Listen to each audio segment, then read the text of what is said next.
We have heard very interesting stories about Krishna and Hanuman both have lifted mountains. Tell us about them.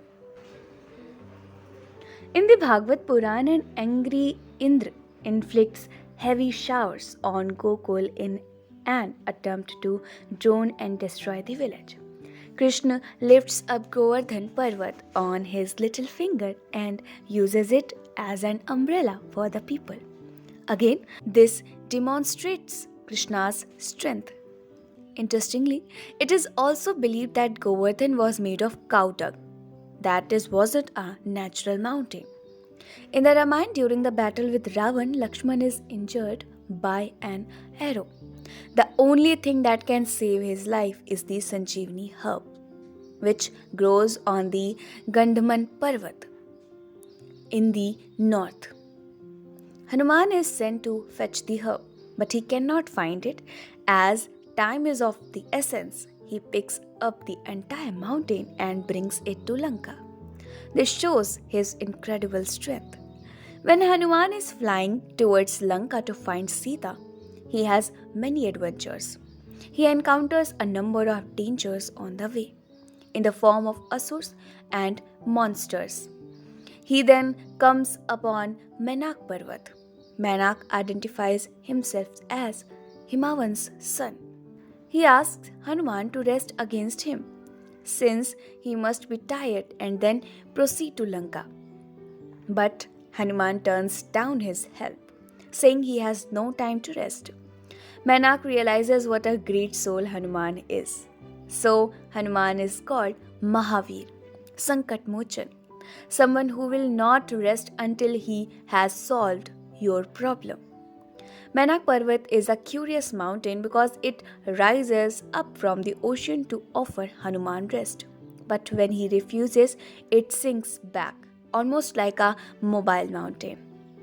In another story, Ravan wants to take Shiv to the south, where he resides. Shiv agrees, and Ravan picks up Mount Kailash, arrogantly claiming to have Shiv in his possession.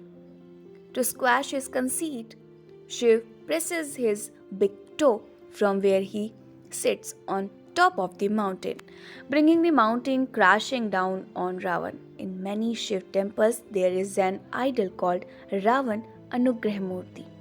Ravan is squashed under the mountain and is pleading to Shiv for forgiveness. The other idol is of Hanuman holding a aloft of mountain. The contrast is between Ravan, who is arrogant and has little devotion and is crushed under the mountain as a result, and Hanuman, the true devotee who can fly even while carrying a mountain. This is a visual method of explaining what true devotion is. Are any other mountains mentioned in the Purans?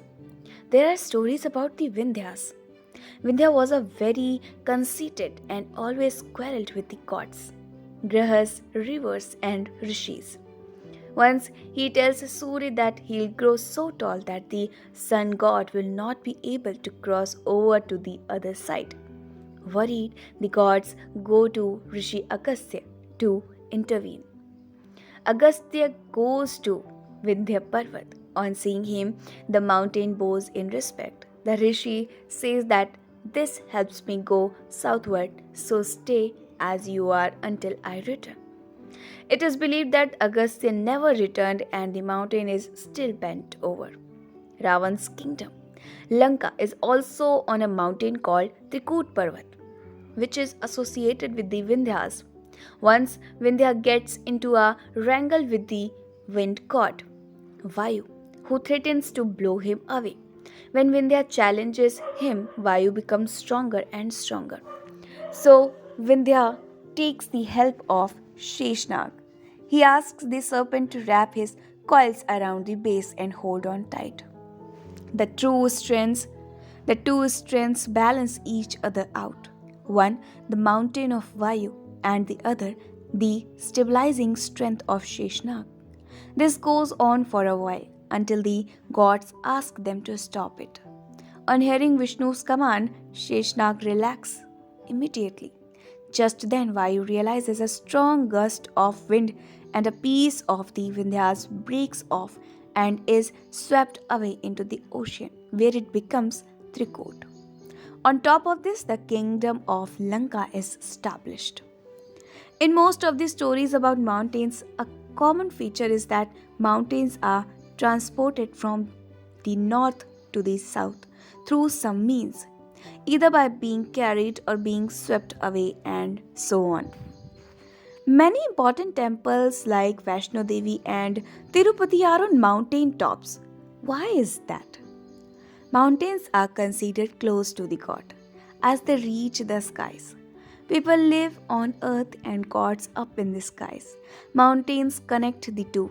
Towards the end of the Mahabharata, the Pandavas decide to retire from the world and go towards heaven by climbing a mountain, as it is believed that the gates to heaven are there.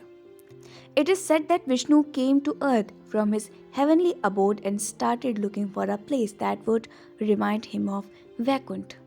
The seven mountains at Tirupati reminded him of Sheshnag, who has seven hoods. Thus, the mountain range is known as Sheshchalam, and the seventh mountain is Venkatachalam.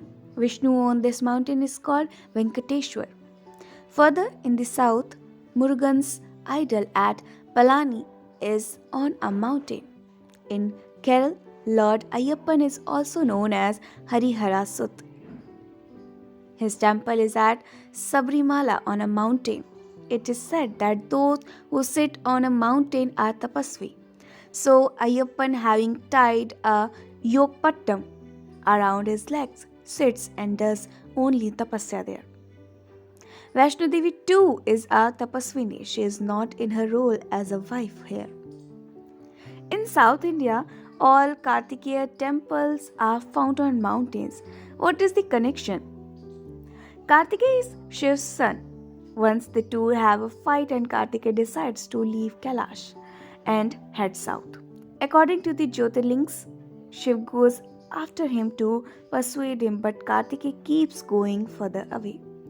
Since there were no mountains in the south, his thoughts kept returning to his mountainous home. His mother Parvati decides to send him a mountain with a demon, Hidimba. Like human mother pack lunch for their children, goddesses are bound to do something similar but on a grand scale. This is why Kartikeya is always associated with mountains.